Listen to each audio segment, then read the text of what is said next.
সীমান্তে ভারতীয় সীমান্তরক্ষী বাহিনী বিএসএফের পুশ ইন ও সীমান্ত হত্যার প্রতিবাদে সারা দেশের সীমান্তবর্তী জেলায় বিক্ষোভ মিছিল এবং সমাবেশ করেছে ১১ দলীয় ঐক্য।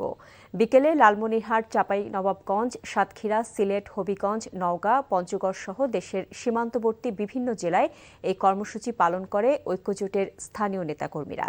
সমাবেশে বক্তারা বলেন, আন্তর্জাতিক আইন লঙ্ঘন করে ভারতের পশ্চিমবঙ্গের সরকার রাতের আঁধারে সেখানকার মুসলিম নাগরিকদের জোরপূর্বক বাংলাদেশে পুশ ইনের চেষ্টা করছে। পশ্চিমবঙ্গ সরকারের এমন কর্মকাণ্ড মানবাধিকারের চরম লঙ্ঘন। এটি কোনোভাবেই গ্রহণযোগ্য নয়। সীমান্তে হত্যাকাণ্ড ও পুশ ইন বন্ধ করতে দুদেশের সরকারি পর্যায়ে উদ্যোগ গ্রহণ করে স্থায়ী সমাধানের দাবি জানান বক্তারা।